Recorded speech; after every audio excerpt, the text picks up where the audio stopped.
একটা গল্প তোমাদের পাঠ করে শোনাচ্ছি। ভালো লাগলে যারা ইউটিউব থেকে দেখছো সাবস্ক্রাইব করে আমার চ্যানেলটা এগিয়ে নিয়ে যেতে সাহায্য করো, আর যারা ফেসবুক পেজ থেকে দেখছো ফলো করে সাথে থেকো। বৃদ্ধ বৃদ্ধার শেষ বয়সের ভালোবাসা।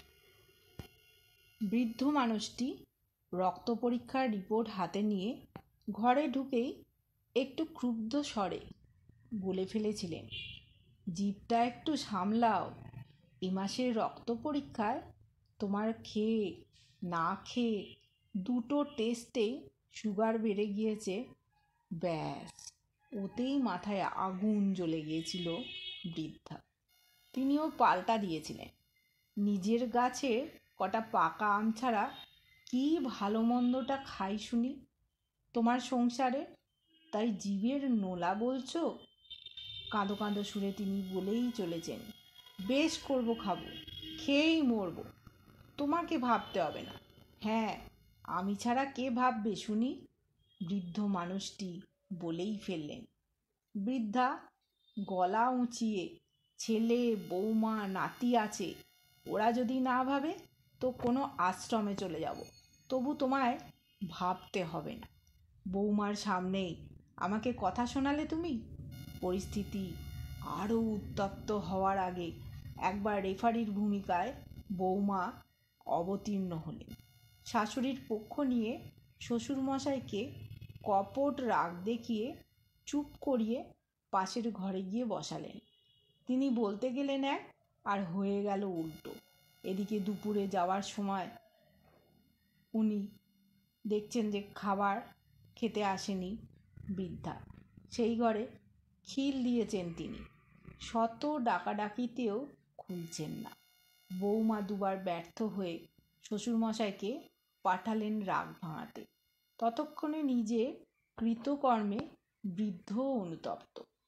অতটা প্রতিক্রিয়া না দেখালেই ভালো হতো, এটাই ভাবছিলেন তিনি।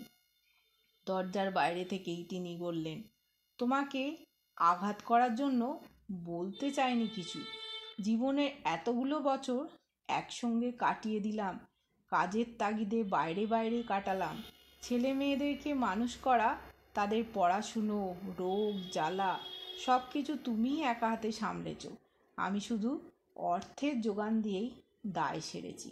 কোনোদিন তোমার শরীরের খবর নিইনি, কারণ জ্বর জ্বালা তুমি কাউকেই বুঝতে দাওনি, বা বলা ভালো আমিও জানতে চাইনি যে তোমার শরীর ভালো আছে কিনা। আজ এই পড়ন্ত বেলায় বয়সজনিত বিভিন্ন রোগে তুমি আক্রান্ত, তাই তোমায় একটু চোখে চোখে রাখতে মন চাই।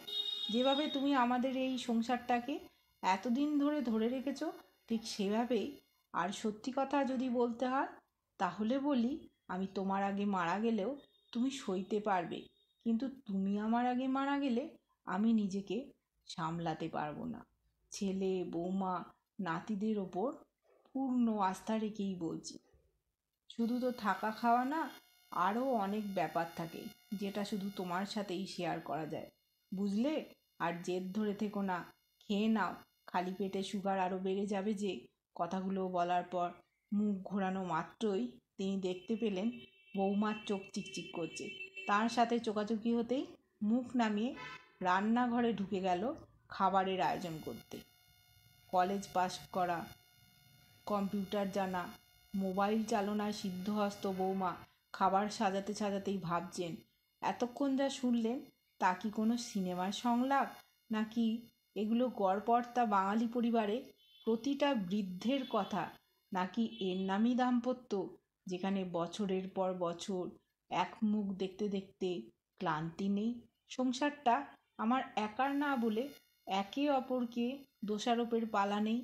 ঝগড়া আছে, মান অভিমান আছে, কিন্তু আত্মসুখে সুখী হওয়ার জন্য বছর ঘুরতে না ঘুরতেই ডিভোর্সের গল্প নেই।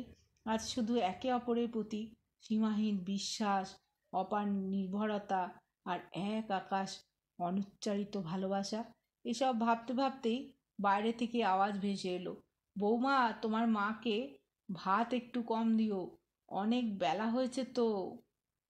কেমন লাগলো অবশ্যই জানিও।